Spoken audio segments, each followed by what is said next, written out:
Hey guys, Nick's here. So it's a lovely Saturday morning in paradise, and I'm glad to say this is the first day in a while where I have absolutely no plans whatsoever. So, watched a couple videos this morning, and I'm planning on making a few more later in response to a few things. One, this ridiculous how the world works drama is just really bugging the hell out of me, so expect one from me on that soon.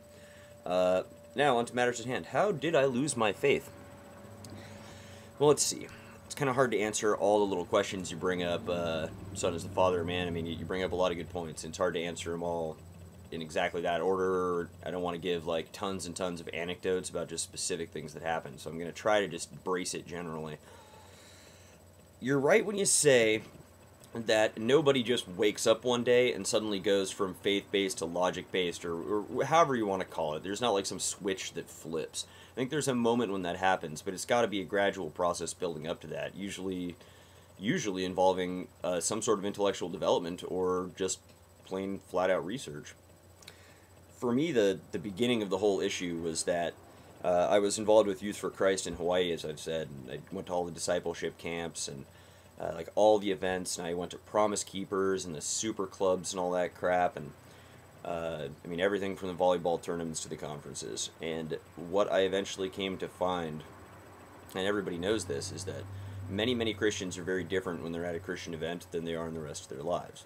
And I really started to challenge myself on that. That was like the focus of my Christianity was, I'm not going to be one of these people who goes to church and sings the hymns and raises their hands in religious ecstasy and just is transported out of themselves and then goes off and fucks and smokes and drinks or whatever it is every other day of the week.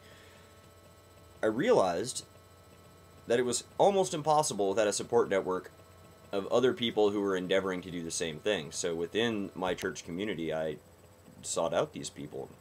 Eventually formed our little Bible study. It was called a Living Unit group in that organization. And, you know, I just eventually came to find that not only are there so many different sets of rules that different Christians or groups of Christians will give you, but that none of them even follow their own rules. None of them. I mean, the whole like, well, we all sin, we all backslide, and then we come back to church and we repent to Jesus and everything's fine, man. It's another one of these blank checks that just sort of rubs me the wrong way. Anyway, I'm stepping ahead of myself.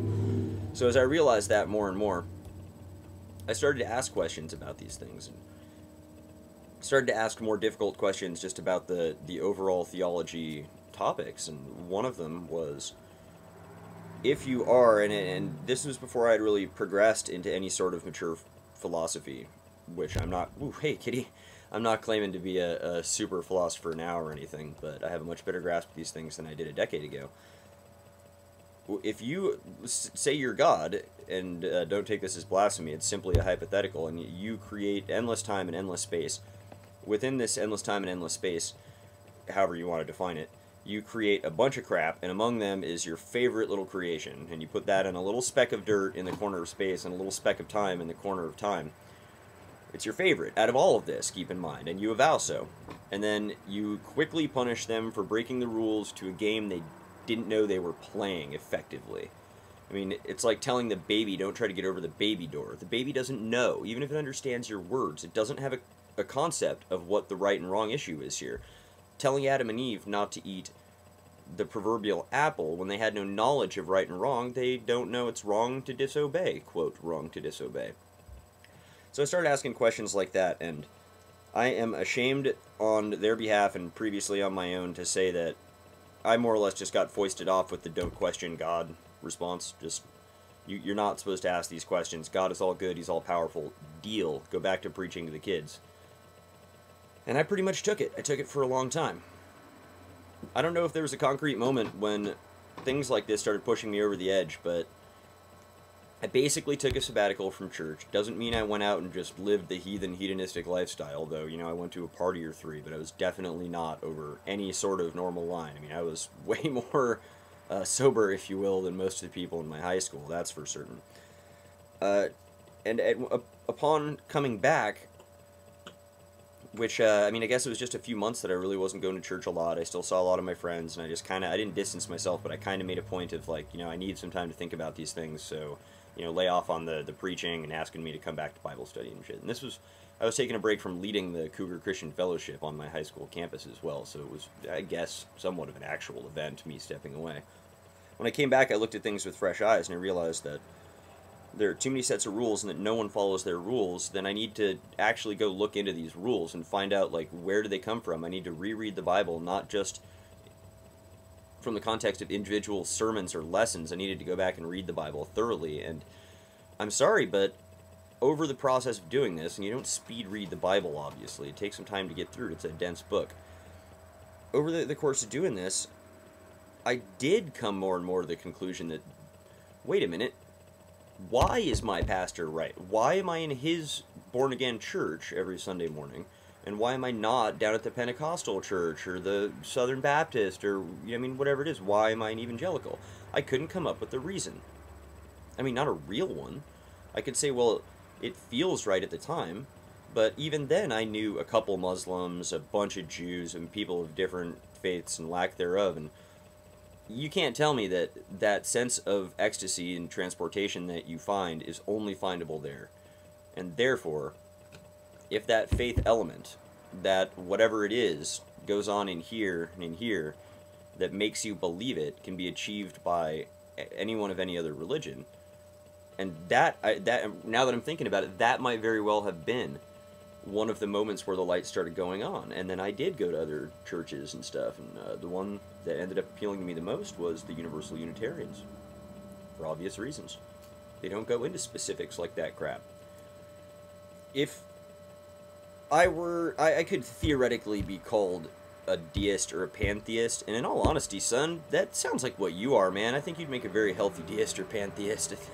I mean, I guess I'll pop your question back at you there, right, and say, you know, how did I lose my faith? How did you gain your faith? I mean, you weren't always a believer. When you were an infant, you didn't believe in jack. Somebody told you about it. If somebody hadn't told you about it, you might have had faith, but then you're a deist, because you would have no word, Jesus, or whatnot. I mean, you may be cool with the existence of some kind of higher power, but if somebody hadn't told you about Jesus and the Bible, you wouldn't have faith in that book and that theoretical man. So I guess it goes both ways. Roar! So I know I'm running out of time here. I'm going to try to keep this in one video.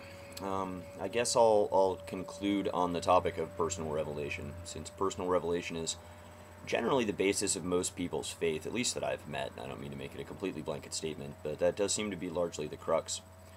When I came to realize slowly but surely that these experiences are available to everyone, including believers and non-believers alike, and that the personal experience of the people I knew is the only basis on which they differentiated their religion. I mean, there's very little in terms of an intellectual debate about, I mean, like transubstantiation. Some believe in it and some don't. I mean, it's just in the Bible, or it's not, big deal, or the Nicene Creed determined it.